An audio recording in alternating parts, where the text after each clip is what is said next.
साथियों नमस्कार, मैं असलम चौकदार फेसबुक लाइव में फेसबुक पेज पे आप लोगों का हार्दिक स्वागत है। आज जो जो लाइव है मुख्य रूप से वो आज के जो निर्णय आया है उस पे जो निर्णय किस प्रकार से रहा और उसके बाद में जो आगे की क्या रणनीति हो सकती है, क्या प्रभावी रणनीतियाँ हो सकती है, इन चीज़ों को लेके आज का यह लाइव रहा है।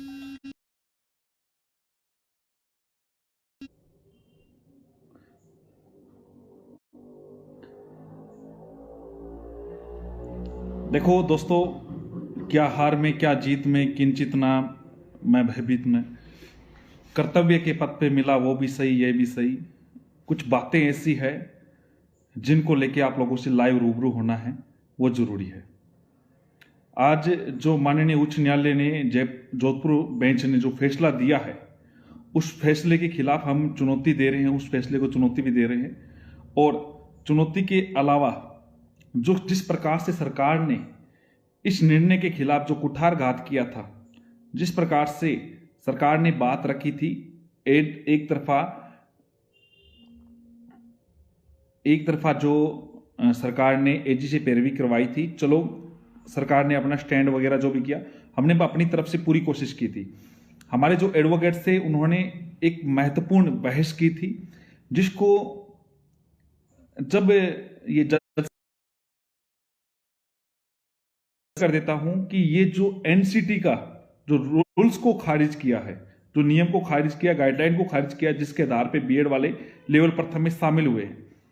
अब एक तरफा जो फैसला दिया गया है जिससे बीएड वाले बाहर हुए हैं, जिस प्रकार से बीएड वालों ने इसमें लड़ाई लड़ रहे थे, लेकिन दो तीन चीजें हैं। जिस प्रकार से उत्तर प्रदेश का जो कोर्ट का निर्णय था जिसको कंसिडर नहीं किया गया, पटना हाई कोर्ट का जो निर्णय था उसको कंसिडर नहीं किया गया, और ये अखिल कुरैशी जी जो जज साहब है उन्होंने इस केस को केंद्र वर्सेस राज्य बना दिया। दो पार्टियां बनाई जिसमें एक में केंद्र सरकार फेवर कर रही है और दूसरा राज्य सरकार।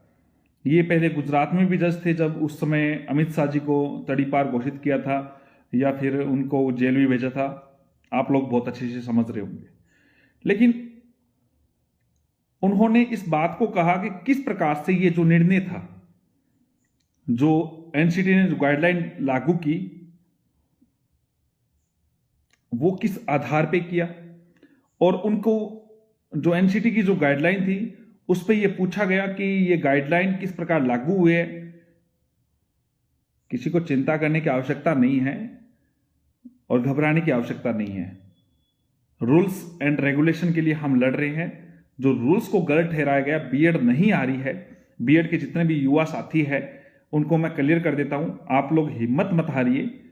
हालांकि निर्णय जो न्याय की उम्मीद के लिए आप लोग जिसके लिए अपेक्षा कर रहे थे उसके विपरीत निर्णय आया है, लेकिन ये अंतिम नहीं है। हमारे पास बहुत सारे रास्ते हैं। हम इस निर्णय के खिलाफ, इस निर्णय को सुप्रीम कोर्ट में चैलेंज कर रहे हैं, चुनौती दे रहे हैं। और राजस्थान से बहुत सारे युवा साथियों ने मेरा साथ दिया, सहयोग किया, बहुत सारे युवा जुड़े, लेकिन कहीं ना कहीं कमी हमारे युवा साथियों की रही। लेकिन उससे बड़ी जिम्मेदारी थी मेरी खुद की भी, तो मैं इस जिम्मेदारी पे खरा नहीं उतर पाया।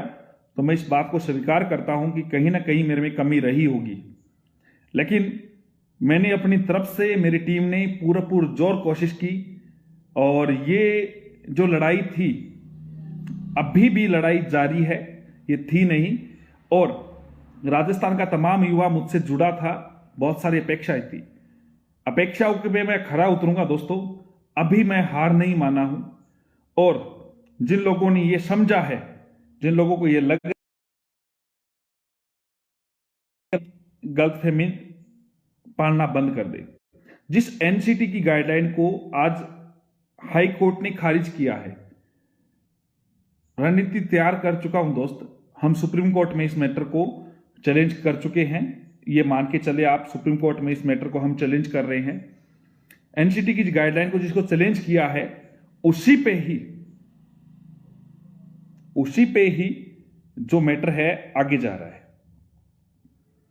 कल बिहार में भी सुनवाई है पटना हाई कोर्ट में। कई लोगों को लग रहा है कि वो आवाज नहीं है, वो जोश नहीं है। हो सकता है कि हम इस मुद्दे पे थोड़े पिछड़े हैं। बीएड नहीं आ रहा है। बीएड की तरफ से जो आर्ग्यूमेंट हुए हैं उस पे हमारे जज साहब भी एग्री थे, लेकिन उन्होंने जिस प्रकार से उन्होंने कहा कि जो एनसीटी के जो वकीलों ने कहीं ना कहीं कुछ कमी रखी थी, या एनसीटी के जो वकील थे एमएचआरडी की तरफ से थे, उन्होंने वो जो काम किया था, जो उनको आर्ग्यूमेंट करने थे, जो बहस करने थे, उस पे वो लगातार नहीं बोले। और आज भी मैं क्लियर कर देता हूं आप लोगों को कि यहां पे हम कमजोर नहीं हैं। ये मुझे हिम्मत दे रहा है कि हां, बहुत सारी चीजें हैं। सुप्रीम कोर्ट में एक बढ़िया टीम हायर करेंगे, हम पूरी कोशिश करेंगे। और कई लोग जो घर बैठे कमेंट कर रहे थे, कई लोगों को बुरा लगा, अच्छा लगा, बहुत सारे सपोर्ट भी किया कई लोगों ने, लेकिन कमियां कमेंट करने से नहीं होगी दोस्तों। आप लोगों को साथ आना पड़ेगा, एकजुट होना पड़ेगा, इस सरकार को दिखाना पड़ेगा। इस सरकार ने जिस प्रकार से युवा साथियों के खिलाफ जो इस सरकार ने एक तरफा पैरवी की, उसको पता होना चाहिए कि बीएड वाले भी कमजोर नहीं है। हर जगह हम बायकॉट करते हैं इस सरकार का। इस सरकार ने जिस प्रकार से रूल्स को गलत साबित करने के लिए झूठ भी बोला, कई तर्क भी दिए गए। अब आप लोग चिंता ना करें, सुप्रीम कोर्ट में जल्द ही इस मैटर पे स्टे होगा दोस्तों। चाहे कितने भी युवा साथियों को हमें जोर करना पड़े, हमें कोशिश करनी पड़े, हम करेंगे, हम लड़ेंगे। और आप लोग एक बात और समझे, आप सब लोगों को एक्टिव होना पड़ेगा, सब लोगों को एकजुट होना पड़ेगा। चुनाव भी आएंगे, इस सरकार को दिखाना पड़ेगा कि किस प्रकार से हम इस सरकार का विरोध कर रहे हैं, क्यों कर रहे हैं, किस मुद्दे पे कर रहे हैं। एक बात समझे, कई लोगों को लगता है कि बीएड वाले के पास और ऑप्शन है। जिनको ये लगता है, जितने भी बीएड धारियों को लगता है और ऑप्शन है, वो बेशक रीट का एग्जाम भी ना दे। जो रीट का एग्जाम दे रहा है, आप लोगों की जितनी सीटें हैं वो सरकार ने बेच दी, आप लोगों को पता ही है। इतने बड़े घोटाले किए इसने। अब बात रही थी इस पे सीटें की, आप एक 2000 सीटों के लिए लड़ रहे थे, एक आपको 16-17 हजार सीटें आ रही थी। कई लोगों के ये लग रहा था कि हाँ, हम कोशिश करेंगे, हो जाएगा, बीएड वाले तो ऐसे ही नियम है, नियम के हिसाब से कर देंगे। तो मैं आप लोगों को क्लियर कर देता हूं, सब लोगों को साथ आना पड़ेगा, सब लोगों को जुड़ना पड़ेगा, एकजुट होना पड़ेगा। यह लड़ाई यहीं खत्म नहीं होगी। हम इस लड़ाई को चुनौती दे रहे हैं और इसी फैसले के खिलाफ हम सुप्रीम कोर्ट में अपील दायर कर रहे हैं। हम पूरे एडवोकेट से सलाह ले रहे हैं, हमारी टीम सलाह ले रही है। इसके साथ साथ एनसीटी की तरफ से भी हम सलाह मशवरा कर रहे हैं, क्योंकि सबसे ज्यादा नुकसान एनसीटी के हो रहा है। एनसीटी की गाइडलाइन खारिज हो रही है। इसके अलावा उत्तर प्रदेश, बिहार, उन क्षेत्र में भी लोग प्रभावित हो रहे हैं। यूपी, बिहार जो साथी हैं, जितने भी बीएड साथी हैं, वो सभी इस बात को समझ रहे हैं कि किस प्रकार से ये करेंगे, नहीं करेंगे। तो इस प्रकार से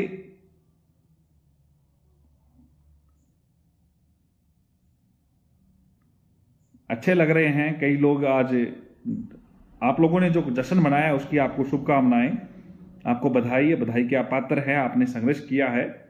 लेकिन जिस प्रकार से सरकार ने भी आप लोगों के लिए संघर्ष किया है, जिस प्रकार से रातों रात जजमेंट को प्रभावित करने का जो कार्य किया है सरकार ने किया है, और सरकार ने जिस प्रकार से यह कार्य किया है उसका हम जवाब देंगे। और अपने अकॉर्डिंग टू कॉन्स्टिट्यूशन स्पष्ट तौर से कहता है न्यायिक पुनरावलोकन। हम इसके खिलाफ, जजमेंट के खिलाफ जा रहे हैं। आप सभी युवा साथियों का साथ चाहिए, सुप्रीम कोर्ट आप साथ आइए और आप लोग एक एक्टिव टीम तैयार कीजिए। हर जगह आप जवाब देने के लिए कीजिए। दोस्तों, मैं अकेला था, अकेला कुछ ही लोगों ने साथ दिया। सरकार खिलाफ, मुख्यमंत्री खिलाफ, शिक्षा मंत्री खिलाफ, एजी खिलाफ, बीएसटीसी के युवा साथी खिलाफ, बीएसटीसी के तरफ से कई और भी पप्पू लोग थे, आप लोगों को पता है, वो भी हमारे खिलाफ, मीडिया जगत खिलाफ। फिर भी इस चीज में अडिग थे हम। इस चुनौती के साथ हम कोशिश कर रहे थे।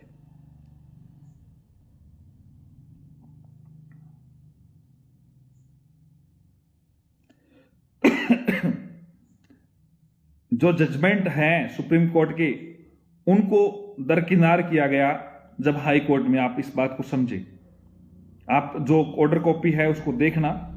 इसके अलावा पटना हाईकोर्ट का जो जजमेंट था, बॉम्बे हाईकोर्ट का जजमेंट था, इनको दरकिनार किया गया। जो एनसीटी की जो गाइडलाइन को उन्होंने एक सिरे से जो खारिज किया, उन्होंने ये कहा कि राज्यों से सहमति नहीं ली गई कि कितनी संख्या है या नहीं है। तो अब राज्य सरकार से हम ये भी जानेंगे राजस्थान में प्राइवेट स्कूलें कितनी है, उनमें कितने व्यक्ति बीएसटीसी धारी पढ़ा रहे हैं, क्यों प्राइवेट स्कूलों का रिजल्ट गवर्नमेंट स्कूल से अच्छा रहता है, वो भी डीओ से अप्रूव्ड होते हैं। कितने युवा साथी राजस्थान में जो बीएड कर चुके हैं, गवर्नमेंट जॉब में हैं, चाहे वो 1960 से है, 1950 से हैं, या फिर जिनका रिटायरमेंट हो चुका है 1994 वाले हैं, जिन्होंने लेवल प्रथम में पढ़ाया है, या फिर 1994 से लेकर मान लो आज तक, या 2010 से पूर्व लेवल प्रथम में ज्वाइन लिए, या कितने युवा साथी हैं जो लेवल फर्स्ट में सेकंड में पोस्टेड होते हुए लेवल फर्स्ट में उनको दिया गया है।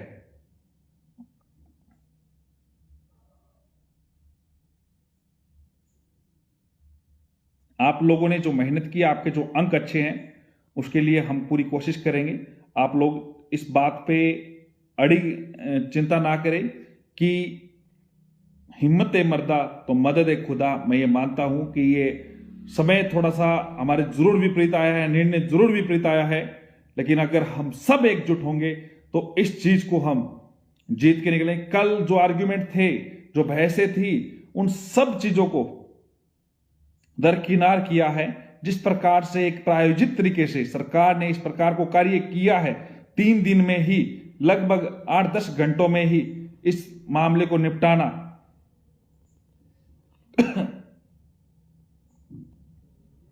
आप लोग समझे किस प्रकार से ये जजमेंट तैयार हो रहे हैं।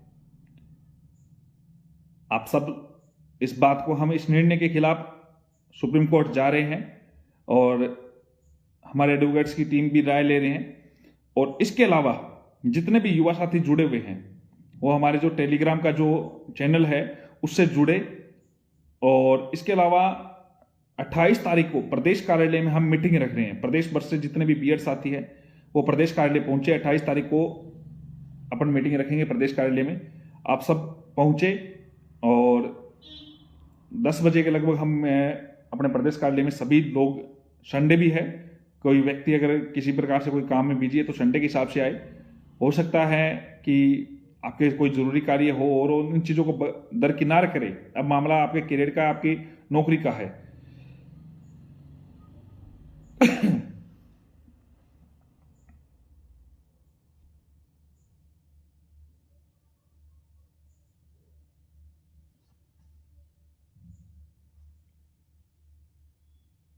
बिल्कुल हैप्पी राय कोटी गाना चल रहा था, बिल्कुल चलेगा।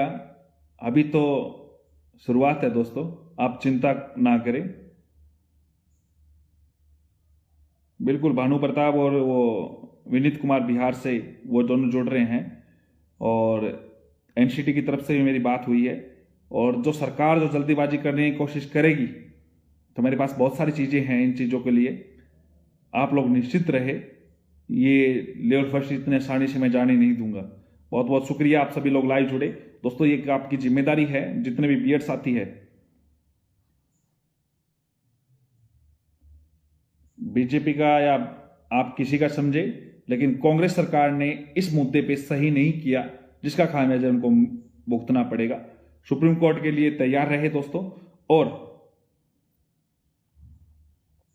कई लोगों को लगता है कि सुप्रीम कोर्ट में क्या होगा, किस प्रकार होगा, तो वो आप इंतजार करें।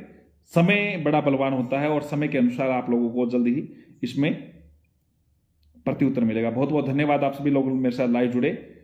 और अभी मैंने कहा ना, मैं हार नहीं मानी है मैं संघर्ष करूंगा और संघर्ष के आधार पे हम आगे बढ़ेंगे।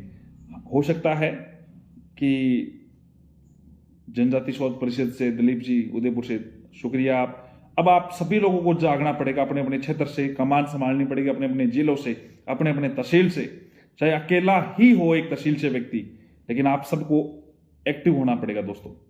कोई साथ आए ना आए, कोई समझे ना समझे, नंबर आपके ज्यादा है।